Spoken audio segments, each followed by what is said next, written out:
Creativity, Inc. by Ed Catmull. Picture this. You've just spent 2 solid years pouring your heart and soul into something special. Not just any project. We're talking about a sequel to one of the most beloved films ever made, Toy Story 2. Hundreds of artists, engineers, and storytellers have invested thousands of hours building this world, frame by digital frame. Woody, Buzz, Mr. Potato Head. They're practically family at this point. The entire film lives on a complex network of computer drives, a universe of data representing every color, every movement, every line of dialogue. Then, one ordinary afternoon, someone enters a single line of code. An animator glances at their screen and watches in absolute horror as Woody's hat simply disappears, then his boots. Then, in the blink of an eye, Woody himself is gone. The other characters follow, one by one, vanishing into a digital void. Mr. Potato Head, Ham, Rex, poof.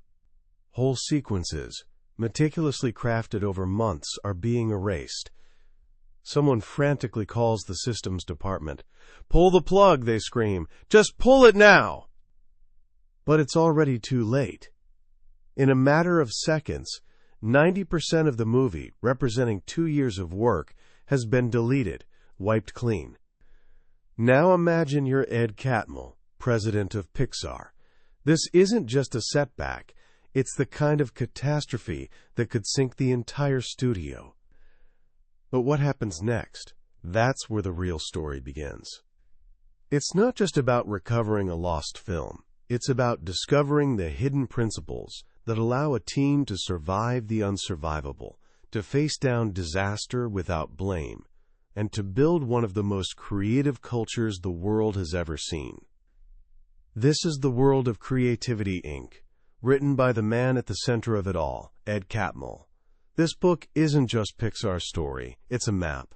It's a guide to the unseen forces that stand in the way of true inspiration, whether you're making a movie, starting a business, or simply trying to bring a new idea to life. Today, we're going to open that map together.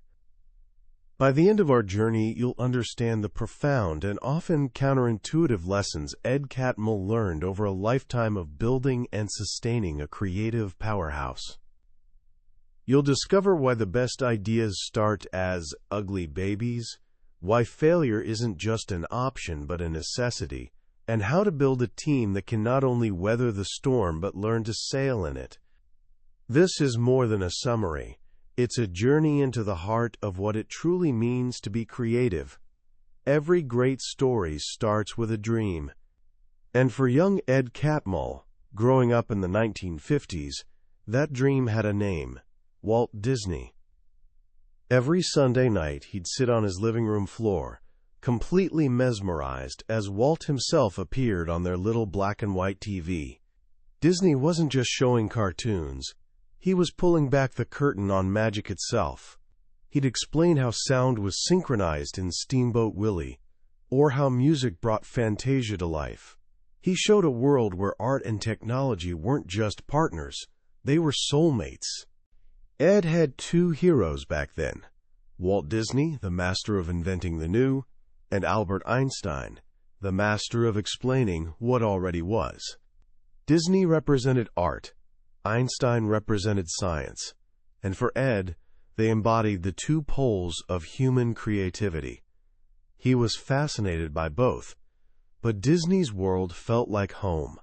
He wanted to be an animator, to create characters that felt alive, that could make you believe a wooden puppet or a talking mouse was a thinking, feeling being. He made flipbooks, bought art kits, even built his own animation stand. But harsh reality soon set in. He realized he just wasn't talented enough. He couldn't draw like the masters at Disney. It felt like his dream had hit a dead end. So he made a choice that would change his life, and eventually change the world of film forever. If he couldn't reach his dream through the front door of art, he'd build a new door with the tools of science. He turned to physics and a brand new field called computer science. He didn't know it then, but this wasn't a detour, it was his destiny. At the University of Utah, a hotbed of innovation in the early days of computing, Ed quietly set a new goal for himself. It was audacious, almost impossible for the time.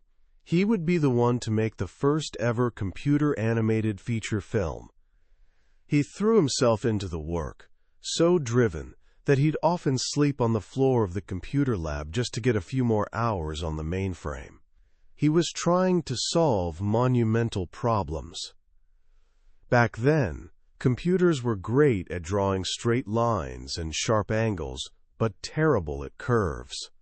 And what is life, what is character, if not a collection of beautiful, imperfect curves? His first major project was a short film of his own left hand. He made a plaster mold of it, drew hundreds of tiny polygons all over its surface, then painstakingly entered the 3D coordinates of each one into a program he'd written. The result was groundbreaking. For the first time, a computer had rendered a complex, curved, organic shape that moved with lifelike intention. That short film, simply called Hand, became a landmark. It signaled that a new age of animation was dawning. This early work caught the attention of a filmmaker who, like Walt Disney, was obsessed with blending art and technology, George Lucas. Fresh off the massive success of Star Wars, Lucas hired Ed to lead a new computer division at Lucasfilm. His mission was simple but profound: bring high technology into the movie industry. This was Ed's first big leadership role, and it's where he learned one of his most enduring lessons. He needed to build a team of the brightest minds he could find. One of the first people he interviewed was a charismatic computer scientist named Alvy Ray Smith. And Ed felt a knot in his stomach. Alvy, he realized, was probably more qualified to lead the lab than he was. That primal, instinctual fear crept in. This is the guy who could take my job. Most people in that position would have passed. They'd have chosen someone less threatening, someone they could easily manage. But Ed remembered a lesson from ARPA, the government agency that had funded much of his university research. Their philosophy was simple. When faced with a huge challenge, don't build walls. Just get smarter. So Ed hired Alvy. He chose to bet on talent, even when it felt threatening. That single decision, he'd later say, changed him as a manager forever. By ignoring his fear, he learned his fear was groundless. He'd gained a brilliant collaborator, and he'd unlocked a core principle for building a great team. Always try to hire people who are smarter than you. This small group of pioneers at Lucasfilm was a creative furnace. They developed groundbreaking technology, including a powerful machine they called the Pixar image computer, and that's where the name was born. Alvy liked the fake Spanish verb, pixar, to make pictures. A colleague named Lauren suggested something more high-tech, like radar. They put them together. Pixar, radar, Pixar. It stuck. But even as they were building the future, Ed felt something was missing. They were a team of brilliant technologists, but they weren't storytellers. They had the world's most advanced paintbrush, but no artists to wield it. Meanwhile, George Lucas's focus was on using these tools to enhance live-action films, not on making fully animated movies.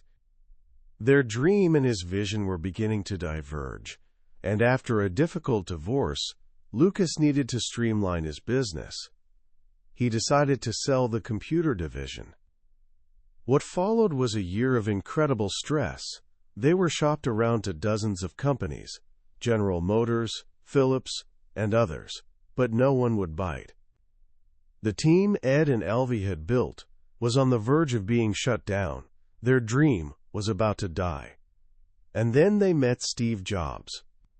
At the time, Steve had just been forced out of Apple, the company he founded. He was looking for his next great adventure, and he was brilliant, intense, and utterly relentless. In one of their first meetings, Steve stood at a whiteboard, talking with a force that felt like a physical presence. Ed recalls feeling like the man in the old Maxell tape ads, hair blown back by the sheer volume coming from the speaker. Steve was the speaker. Everyone else was the guy in the chair. Steve's domineering nature could be breathtaking. At one point, he calmly told Ed that he wanted his job, explaining that once he took over, Ed would learn so much from him that in 2 years, he'd be ready to run the company himself. Of course, Ed was already running the company, but he marveled at the sheer audacity. But something else was happening. A conversation with Steve wasn't passive. It forced you to engage, to defend your ideas, to sharpen your own thinking. After months of tough negotiations, a deal was finally struck. In 1986, Steve Jobs bought the computer division from George Lucas for $5 million and invested another $5 million to fund it as a new, independent company, Pixar. On the day the papers were signed, Steve pulled Ed and Alvy aside, put his arms around them and said, "Whatever happens, we have to be loyal to each other." For a man still wounded by his ouster from Apple, it was a profound moment. The feisty little company called Pixar had been born, and they were all about to board the Steve Jobs roller coaster. The early days of Pixar were anything but glamorous. They were a hardware company trying to sell an incredibly powerful but wildly expensive machine, the Pixar image computer, and they had no idea how to do it. They were, as Ed says, drowning. Ed read every business book he could find, but most were filled with empty slogans like "focus, focus, focus," which, he realized, tells you to focus but gives you no clue what to focus on. The real lessons came from unexpected places. He became fascinated with the history of Japanese manufacturing, particularly Toyota. After World War II, Japanese goods were seen as cheap and inferior. But an American statistician named W. Edwards Deming introduced a radical idea. He argued that the responsibility for quality shouldn't rest with inspectors at the end of the line. It should belong to every single person on the line. At Toyota, they installed a cord that any worker could pull at any time to stop the entire assembly line if they spotted a problem. Think about how counterintuitive that is. The American model was, keep the line moving at all costs, because time is money. The Japanese model was, quality is the goal, and anyone can take responsibility for it. You don't have to ask permission to take responsibility. This idea became a beacon for Ed. It was about empowering people. It was about trusting that your employees have good intentions and giving them the freedom to solve problems without fear. But for years, Pixar hemorrhaged money. Their computer sales were dismal. The only thing keeping them afloat were infusions of cash from Steve Jobs, who, all told, sank over $50 million of his own money into the company. During this time, their small animation group, led by a young and brilliantly enthusiastic animator named John Lasseter, was producing award-winning short films like Luxo Jr., the story of 2 desk lamps that would eventually become the company's iconic logo, and Tin Toy, which won Pixar its first Oscar. These shorts weren't just side projects. They were proof that their technology could be used to tell stories that moved people. But they weren't a business model. Finally, in the early 1990s, They abandoned hardware and pivoted to what they'd dreamed of all along, making the first computer-animated feature film.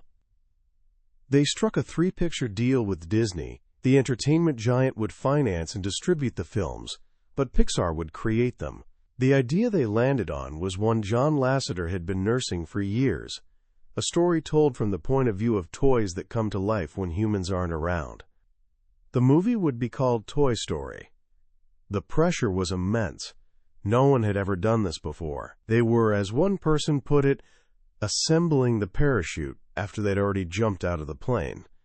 And they were getting a lot of notes from the executives at Disney.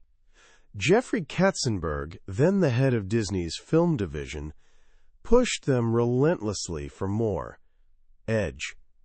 He thought the main character, Woody the cowboy, was too bland. So, being novices, they took the advice. And Woody slowly transformed. He became sarcastic, mean, and deeply unappealing. He wasn't the lovable leader of the toys. He was a jerk who bosses everyone around, and, in a fit of jealousy, intentionally throws Buzz Lightyear out the window. On November 19, 1993, they took this version to Disney. That day would forever be known at Pixar as Black Friday. The reaction was so negative that Disney shut down the production entirely. The shutdown was terrifying. Their dream was on life support, but it was also a crucial turning point.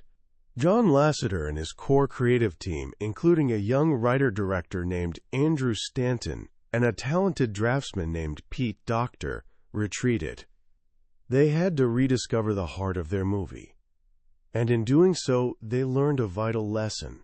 They had to trust their own storytelling instincts. They rebuilt the story from the ground up, making Woody a flawed but fundamentally good character who's afraid of losing his place, not a tyrant who deserves to be overthrown. They found the movie's soul. When Toy Story was finally released in 1995, it was a phenomenon. Critics hailed it as a masterpiece. It became the top-grossing film of the year. The dream Ed Catmull had set for himself 2 decades earlier in a university computer lab had been achieved. And then something strange happened. Ed felt lost. He'd spent his entire professional life building a train and laying its track. Now that the train had reached its destination, the idea of just driving it, making one film after another, felt hollow. Is this all there is? He wondered. It was in this period of confusion that he found his new purpose. He'd watched so many brilliant Silicon Valley companies rise to glory and then do something stupid and flame out. He became determined to understand why. What were the hidden forces that caused smart people to make bad decisions? His new goal wasn't just to make more films. It was to build a creative culture that could last. He would devote himself to protecting Pixar from the unseen forces that ruined so many successful companies. And he would get his first major test almost immediately. As they began work on their second film, A Bug's Life, Ed discovered a deep, hidden rift inside the company. The production managers, the people responsible for schedules and budgets, told him that working on Toy Story had been a nightmare. They felt disrespected, marginalized, like second-class citizens. Meanwhile, the artists and technical staff saw the production managers as bureaucratic obstacles who stifled creativity. Ed was floored. How had he missed this? His door was always open, he thought, but no one had come to him. He learned a crucial lesson. The good stuff was hiding the bad stuff. People were so proud of the history they were making with Toy Story that they were reluctant to complain. When downsides coexist with upsides, people are afraid of being labeled complainers. He also discovered that the production managers had set up a rigid communication structure. To keep things organized, they'd insisted that all communication go through proper channels. An animator couldn't just walk over and talk to a modeler. They had to go through their managers. This, well-intentioned micromanaging, was infuriating the creative staff and creating massive roadblocks. So Ed and the leadership team gathered the company together and made a simple but revolutionary declaration. Going forward, anyone should be able to talk to anyone else, at any level, at any time, without fear of reprimand. They'd made the mistake of confusing the communication structure with the organizational structure. The free exchange of information was key. This was the beginning of Ed's journey to uncover what he calls the hidden, the vast universe of things going on in an organization that the leaders cannot see. A leader, he realized, must be constantly aware that their view is obstructed.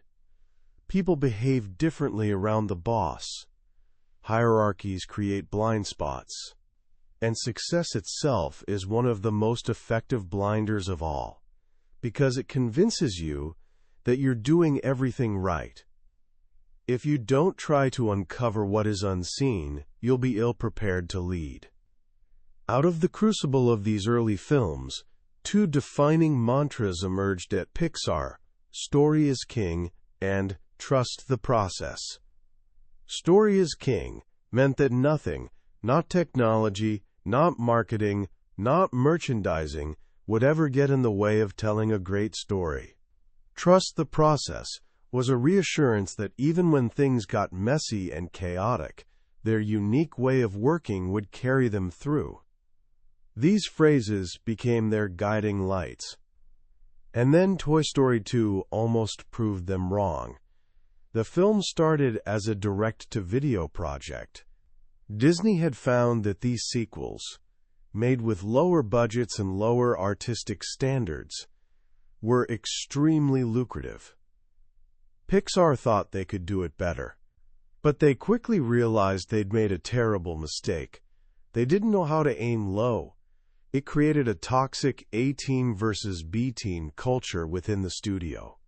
The crew assigned to Toy Story 2 wasn't interested in making B-level work, so they went back to Disney and convinced them to make it a full theatrical release. But the core creative team from the first film was busy working on A Bug's Life, so they put two talented but first-time directors in charge. Everyone assumed that because the characters and world were already established, a sequel would be easier. They were wrong. A year into production, the film was in deep trouble. The story was hollow, the humor fell flat, and the new directors, lacking confidence, weren't gelling as a team. But everyone was so busy and so confident in their mantras that they kept telling themselves to just trust the process. The process didn't save them. After A Bug's Life was finished, John Lasseter finally sat down to watch the reels of Toy Story 2. He emerged a couple of hours later, walked into Ed's office, and shut the door. The word he used was disaster. What followed was a moment that would forge Pixar's true identity. They had a choice: release a mediocre film or do the unthinkable. They chose the unthinkable. Over the Christmas holiday, they decided to throw out the majority of the movie and start over, from scratch, with only 9 months left until the release date. It was the cinematic equivalent of a heart transplant. The first, painful step was to replace the directors. John Lasseter himself would now take the helm. Then they unleashed the full power of a group that had emerged organically during the making of the first Toy Story. They called it the braintrust. The braintrust is the core of Pixar's creative process. It's a group of their most experienced storytellers, directors, writers, and heads of story who gather every few months to review each film in progress. Its premise is simple: put smart, passionate people in a room, charge them with identifying and solving problems, and, most importantly, encourage them to be absolutely, unflinchingly candid with one another. But there are two key rules that make the braintrust magical. First, The braintrust is made up of peers. It's a filmmaker-led review, not a top-down executive review. These are people who've been in the director's chair themselves, who know how painful it is to have your work torn apart. Second, and this is crucial, the braintrust has no authority. The director doesn't have to take any of their suggestions. The group's job is to diagnose problems, not to prescribe solutions. They're there to hold up a mirror and show the director the problems they can no longer see for themselves. After the meeting, it's entirely up to the director and their team to figure out how to fix the film. This removes the power dynamics from the equation. The film itself is under the microscope, not the filmmaker. As Andrew Stanton likes to say, you are not your idea. If you identify too closely with your ideas, you'll take offense when they're challenged. The braintrust got to work on Toy Story 2. The original story was a simple escape saga. Woody is stolen by a toy collector, and the other toys have to rescue him. But the braintrust realized there was no real emotional dilemma. Of course, Woody would want to go home to Andy. They needed to make his choice a real one. They did it by adding 2 new characters. The first was Wheezy the Penguin, an old toy with a broken squeaker who's been sitting on a shelf, forgotten. Wheezy introduces the emotional stakes. Even the most beloved toys can get damaged and tossed aside. The second, and most important, was Jessie the cowgirl. Jessie had once been loved by a little girl named Emily, just as Woody was loved by Andy. But Emily grew up and abandoned her. Jessie's heartbreaking story, told in the unforgettable When She Loved Me sequence, presents Woody with an agonizing choice. He can go back to Andy, knowing that he'll one day be outgrown and discarded, or he can stay with Jessie and the others, to be preserved forever in a museum, admired but never loved. As the creative team put it to each other, would you choose to live forever without love? When you can feel the agony of that choice, you have a movie. The reboot of Toy Story 2 drove the workforce to the breaking point. They worked around the clock, 7 days a week. One exhausted artist, in a moment of terrifying distraction, forgot his infant child in the back of his car in the parking lot. Thankfully, the baby was okay, but the incident was a brutal wake-up call for Ed. He vowed they would never make a film that way again. The needs of the movie could never again outweigh the needs of their people. In the end, Toy Story 2 was released on time and was a massive success. Many critics even called it one of the rare sequels that surpassed the original. But the real victory was internal. The crisis had forced them to live their values.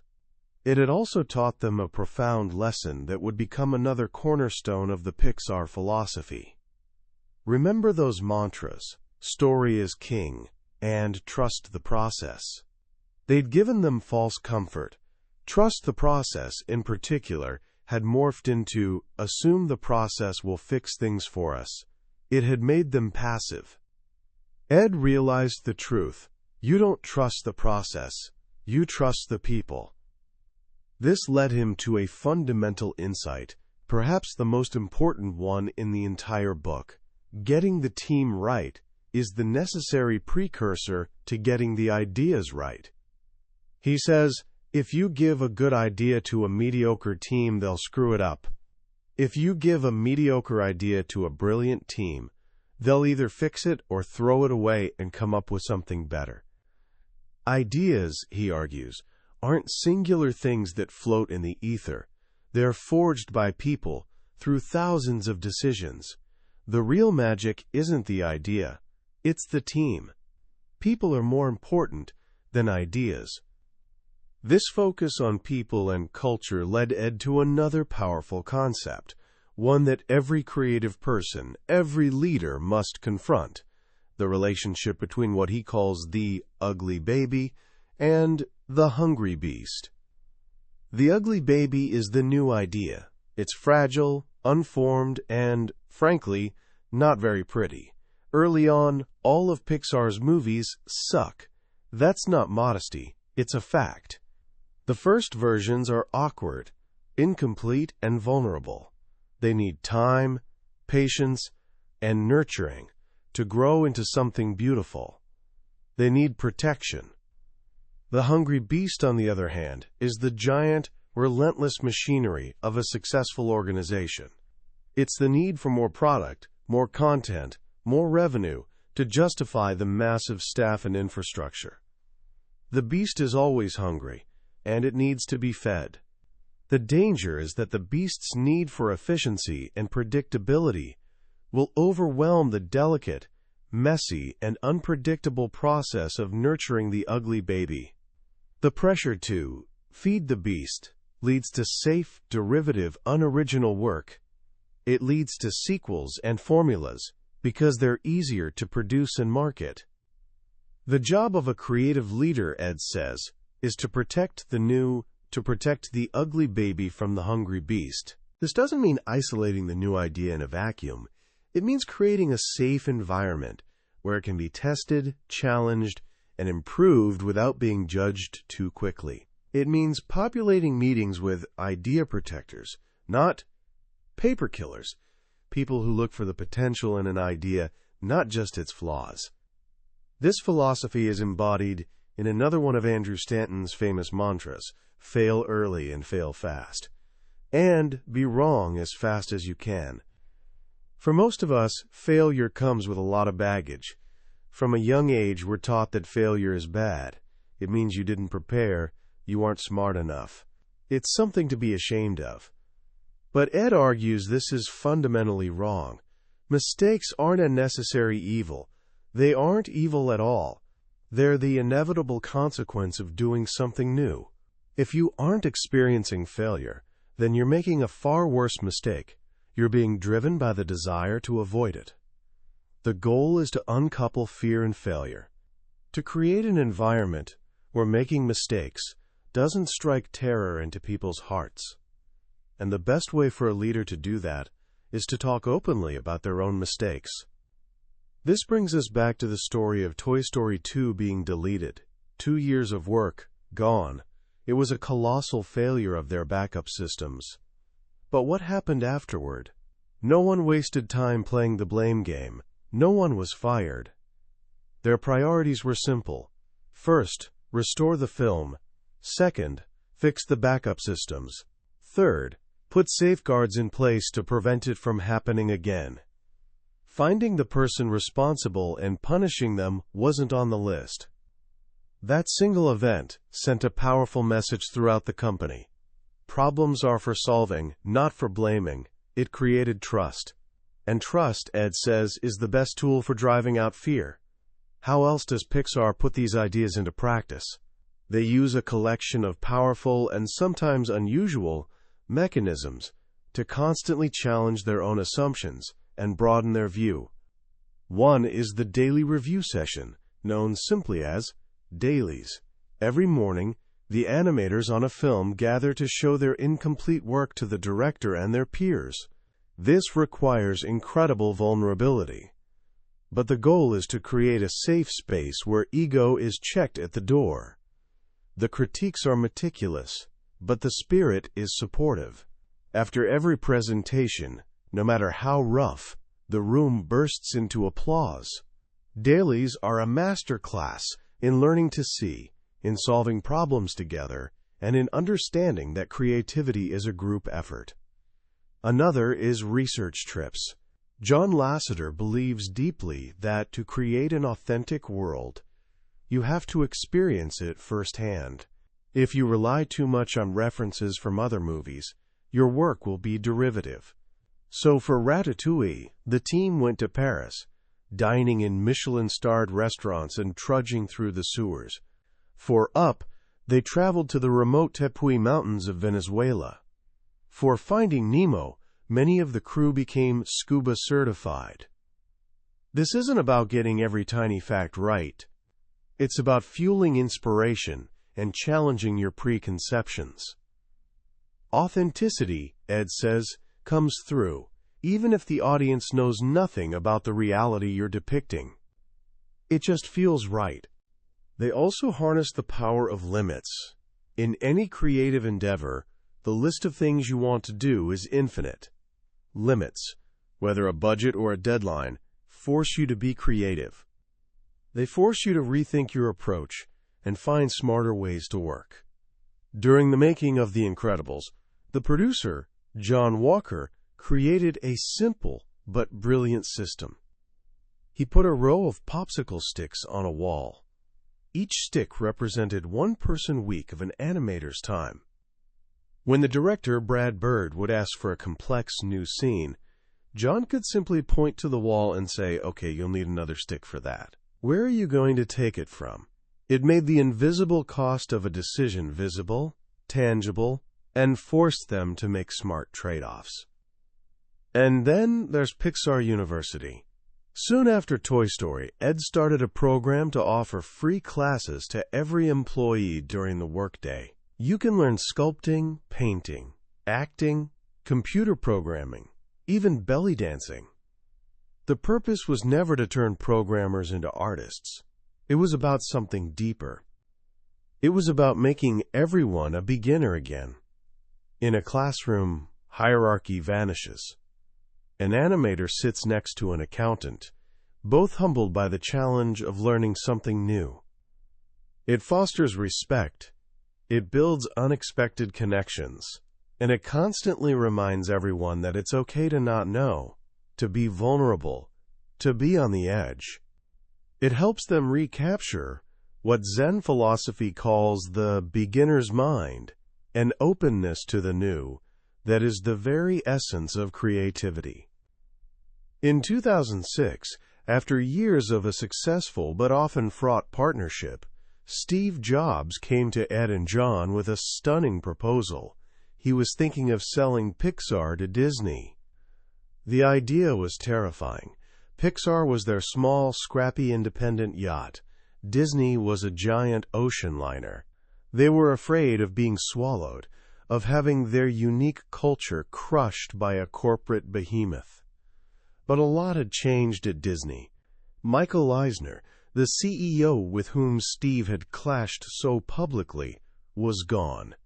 The new CEO, Bob Iger, had reached out to Steve, and in their first dealings, had proven himself to be a man of action and integrity. Bob believed that animation was the lifeblood of Disney, and he saw that it was failing. He wanted Pixar's help to revive it. The deal they struck was extraordinary. Not only would Steve Jobs become Disney's largest individual shareholder, but Ed Catmull and John Lasseter would be put in charge of both Pixar and Disney Animation. It was the ultimate test of their principles.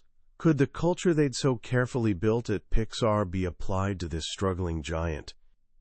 When they arrived at Disney Animation in Burbank, they found a culture gripped by fear. People were afraid to speak up, afraid to make mistakes. We've already heard about the sterile, impersonal desks. They also found a building whose very architecture seemed designed to stifle collaboration. The executive suite was on the top floor, set off by an imposing portal. The animators were in dungeon-like floors below. Their first acts were symbolic but powerful. They tore down the executive suite and turned it into open story rooms. They moved their own offices to the middle of the building and kept their blinds open. They created a central gathering place with a coffee bar to encourage those accidental encounters Steve Jobs so valued. They sent a clear message: we're tearing down the walls, literal and figurative. Then they got to work on the processes. They eliminated the mandatory top-down notes system that had crippled the directors. They established a Disney version of the braintrust, which they called the story trust, and began the long, patient process of teaching a culture of candor. One of their most critical decisions was to keep the two studios completely separate. No sharing of production staff, no matter how dire the crisis. Why? Because they wanted each studio to learn to solve its own problems. If you make it easy to borrow resources, you mask the underlying issues. You have to force problems to the surface so you can face them. This policy was tested almost immediately, first on Pixar's Ratatouille and then on Disney's Bolt. In both cases, the production teams were in crisis and begged to borrow animators from the other studio. In both cases, Ed and John said no. And in both cases, the teams, forced to rely on themselves, dug deep and found creative solutions they never would have discovered otherwise. They learned they could solve their own problems. They learned they could be great. Slowly, painstakingly, the ship began to turn. Disney Animation, which hadn't had a #1 hit in 16 years, released Tangled in 2010. It was a runaway success, both critically and commercially. It was followed by the triumph of Wreck-It Ralph, and then the global phenomenon of Frozen. The creative culture at Disney Animation was fundamentally reborn. They'd proven that their principles weren't just Pixar magic. They were universal truths about how to manage a creative culture. This brings us to one final, powerful story. By 2013, Pixar had an unbroken string of 14 #1 movies. They were on top of the world, but Ed and the leadership team were worried. Success, they knew, can breed complacency. Had they gotten too comfortable? Were people holding back, afraid to rock the boat? Was the fear of being the one to break the streak stifling risk-taking? At an off-site retreat, they were grappling with this when Guido Quaroni, the head of their software tools department, shared an idea. He'd started giving his engineers personal project days, 2 days a month, where they could work on anything they wanted. You just give people the time, he said, and they come up with the ideas. This sparked a bigger thought. John Lasseter said, "What if we closed Pixar for the day? Everybody comes to work, but all we'll talk about is how to solve our problems." And so, Notes Day was born. It wasn't just a day of brainstorming. It was a meticulously designed exercise in tapping the collective brain power of the entire company. They created an electronic suggestion box, and thousands of ideas poured in. They distilled these into over 100 discussion topics, everything from highly technical issues to broad cultural questions like, how can we return to a good ideas come from anywhere culture? The single most popular topic, a radical proposal to try and make one of their films for a drastically lower budget. People weren't just willing to engage with the company's problems, they were hungry to. On March 11, 2013, the entire company gathered in the atrium of the Steve Jobs building. And John Lasseter kicked off the day with one of the most vulnerable and powerful acts of leadership imaginable. He told everyone that in preparation for Notes Day, he'd asked for feedback on his own performance. He thought he'd get a page. He got 2.5 pages of tough, candid criticism about his time management, about how he carried the stress of one meeting into the next. It was really tough to read, he told the silent crowd, but it was so valuable for me to hear. He then implored everyone, please be honest. Put your tough skin on, and for the sake of Pixar, don't stop the honesty. By making himself vulnerable, he made it safe for everyone else to do the same. The day was electric. People from different departments who'd never met were suddenly sitting together, passionately hashing out solutions to the company's biggest challenges. It broke down silos. It fostered empathy. It reminded everyone that they were all part owners of the culture. Notes Day didn't solve everything, but it did something more important. It made it safe again to speak up. It reinvigorated the very soul of the company. When you step back and look at the story of Creativity, Inc., what you see is a powerful and deeply human journey. It's a book about how to make great movies, yes, but on a deeper level, it's about how to build an environment where people can do their best work. It's a testament to the idea that the most important thing a leader can do is create a culture of trust. The lessons Ed Catmull shares aren't quick fixes or management fads. They're profound, timeless principles rooted in a deep respect for people and the creative process. The idea that all new things start as ugly babies and need protection is a game changer. It gives us permission to be imperfect, to start small, to iterate. It frees us from the tyranny of having to be brilliant on the first try. Similarly, the concept of the hidden, of acknowledging that we're all operating with incomplete information and that our own mental models are flawed, is an incredible call for humility. It pushes us to listen more, to seek out different perspectives, and to be open to the humbling reality that we don't have all the answers. This isn't a sign of weakness, it's the foundation of true strength and adaptability. What I find most inspiring about this book is its relentless focus on people. In a world that's often obsessed with metrics, processes, and outcomes, Catmull consistently brings it back to the human element. Trust the people, not the process. People are more important than ideas. These aren't just feel-good platitudes. They're battle-tested strategies that have produced some of the most successful and beloved creative work of our time. So how can we start to apply these powerful ideas in our own lives, starting today? Here are a few simple starting points. First, create your own mini brain trust. Find a small group of people you trust, friends, colleagues, mentors, who you can show your ugly babies to. These should be people who you know will be candid but supportive, who will help you see the flaws in your work without crushing your spirit. Make it a regular practice. Second, conduct a post-mortem on your next project, big or small. When it's finished, take a moment with your team, or even just by yourself, and list 5 things you'd do again and 5 things you wouldn't. Consolidate what you've learned. This simple act of reflection is one of the most powerful tools for growth. And third, look for a hidden problem. Catmull tells a wonderful story about a long, skinny conference table at Pixar that was chosen by Steve Jobs. It looked beautiful, but it was terrible for collaboration. It created a hierarchy and discouraged people from speaking up. But because it was Steve's table, no one questioned it for years. What's the equivalent of that long table in your work, your team, or your life? What's the unseen force that's holding you back? Just asking the question is the first step to uncovering it. That was a look at Creativity, Inc. by Ed Catmull.